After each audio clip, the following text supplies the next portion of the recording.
Federal government inks deal to buy fleet of F-35 fighter jets. This is the Great White North Report. Okay, I thought this was already done, set in stone, but I guess last year they accepted the bid.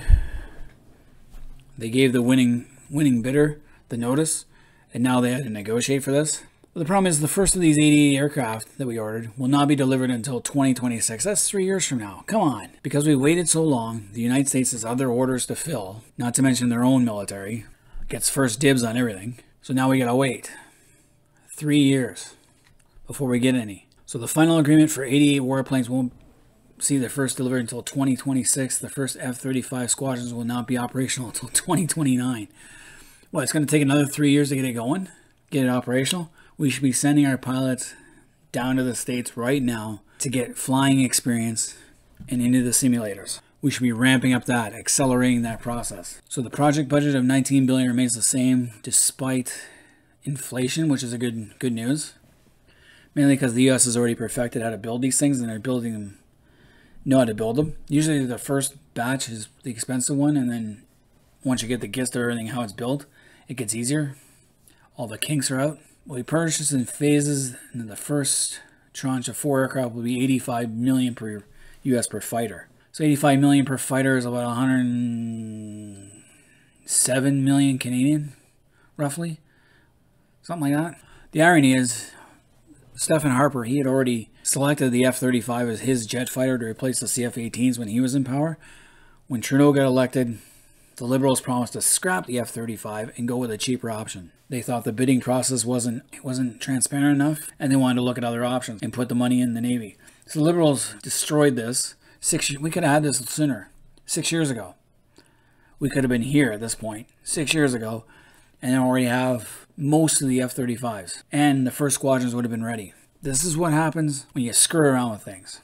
Because the Liberal government promised a cheaper jet fighter. They were looking at the Saab Gripen, which is a good fighter in itself and cheaper. But when you want replacement parts, the United States is across the border. And Lockheed Martin promised to put so much money in the Canadian economy with other things, like parts and stuff. Yeah, the Conservatives planned this back in 2010. 13 years later. Defense Minister Anita Anand said that by waiting candle, by a proven aircraft that other allies are now using. Right, only after every other country's used it. And the Chinese has tried to steal much of its technology. And that the technology used in stealth fighter has evolved to the point where it has no issues.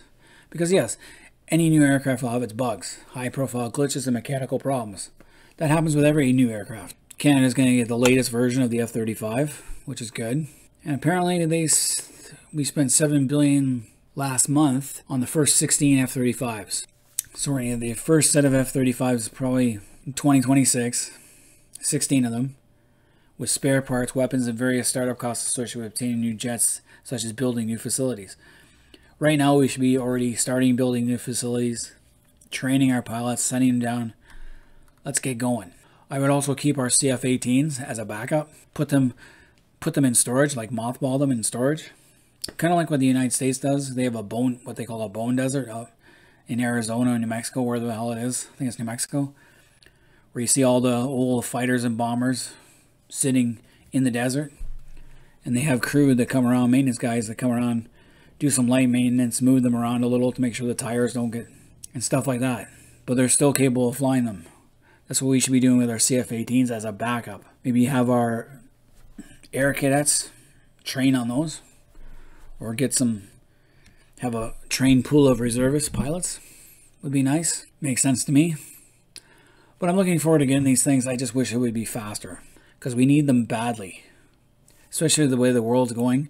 And we are whether you acknowledge it or not, we are in the midst of another Cold War with China this time. And the sooner Canadians realize that, the better. But anyway, any Canadians out there, let me know what you guys think of the F-35s and the timeline and the price. And what should we do with the CF-18s? Leave comments in the comment section. Hit that like button. Subscribe if you're new to the channel. Until next time, this has been the Great White North Report.